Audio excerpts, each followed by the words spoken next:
महाराष्ट्र विधानसभा निवडणुकीमध्ये संपूर्ण तयारीनिशी उमेदवार उतरवून सुद्धा मनसेच्या वाट्याला एकही विजय आला नव्हता। यावेळी विधानसभेच्या निकालानंतर मनसे प्रमुख राज ठाकरे यांनी अवघ्या 3 शब्दांमध्ये अविश्वसनीय, तुर्तास एवढंच असं म्हणत आपली निराशा व्यक्त केली होती। आणि त्यानंतर सुद्धा जेव्हा राज ठाकरे माध्यमांसमोर लोकांसमोर आले त्याही वेळेस त्यांनी आपली निराशा, आपली नाराजी ही शब्दांमधून बोलून दाखवली। याच कालावधीमध्ये मनसेच्या पक्षाच्या कार्यपद्धतीबद्दल पुढील वाटचालीबाबत प्रश्नचिन्ह उपस्थित होऊ लागले होते।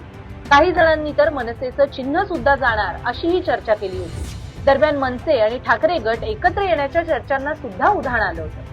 या सगळ्या पार्श्वभूमीवर आता मनसेबाबत एक मोठी अपडेट समोर येते आणि ती म्हणजे आता पक्षात मोठे फेरबदल होणार आहेत। याबाबत स्वतः मनसे नेते आणि विधानसभा निवडणुकीतील उमेदवार संदीप देशपांडे यांनी प्रसार माध्यमांशी बोलताना माहिती दिली। काही दिवसांपूर्वीच मनसे अध्यक्ष राज ठाकरेंनी कार्यकर्ते, पदाधिकारी व नेत्यांना नवीन वर्षाच्या शुभेच्छा देताना मागच्या निवडणुकांमध्ये जे झालं ते विसरून जाऊ, पुढे वाटचाल करू असं आवाहन केलं होतं। या पार्श्वभूमीवर आज 7 जानेवारी रोजी राज ठाकरेंनी मनसेच्या सर्व विभाग अध्यक्षांची बैठक बोलावली आणि याच बैठकीत राज ठाकरेंनी विभाग अध्यक्षांना पालिका निवडणुकींसाठी तयारीला लागण्याचे आदेश दिल्याचं कळतंय। या बैठकीनंतर संदीप देशपांडे यांनी प्रसार माध्यमांशी संवाद साधला। यावेळी बैठकीबाबत देशपांडे नेमकं काय म्हणाले तेही आपण पाहूया। आता विधानसभा निवडणुका झाल्या, पण येणाऱ्या महानगरपालिका निवडणुकांना कशा पद्धतीने सामोरं जायचं यासाठी आज मुंबईच्या सर्व विभाग अध्यक्षांची बैठक होती। त्यात सर्व नेतेही उपस्थित होते।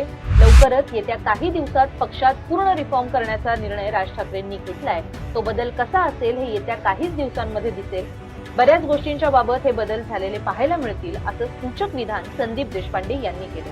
दरम्यान नुकत्याच पार पडलेल्या विधानसभा निवडणुकीतील मनसेच्या कामगिरीचा आढावा घ्यायचा तर मनसेने तब्बल 128 उमेदवार केले होते, मात्र त्यांना एकही जागा निवडून आणता आली नव्हती।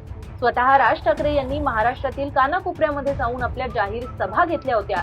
नेहमीप्रमाणेच राज ठाकरेंच्या सभांना सुद्धा तुफान गर्दी होती, मात्र ती गर्दी मतांमध्ये परिवर्तित होताना दिसली नाही आणि कल्याणमधील मनसेचे आमदार राजू पाटील ही एकमेव सीट जी मनसेच्या खात्यात होती ती सुद्धा यंदाच्या निवडणुकीमध्ये मनसेला गमवावी लागली। खुद्द राज ठाकरे यांचे सुपुत्र अमित ठाकरे यांचा सुद्धा माहीम विधानसभा मतदारसंघातून पराभव झाला।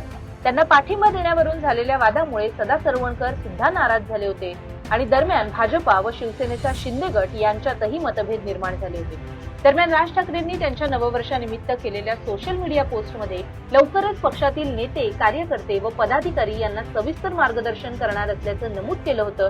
त्यानंतर आता संदीप देशपांडे यांनी पक्षात लवकरच मोठे फेरबदल होणार असल्याचं सुतोवाच केलंय। त्यामुळेच मनसेची आगामी पालिका निवडणुकींसाठीची रणनीती नेमकी काय असेल या संदर्भातली उत्सुकता ताणली गेलेली आहे। याबाबतचे सर्व अपडेट्स आम्ही आपल्यापर्यंत वेळोवेळी पोहोचवतच राहू।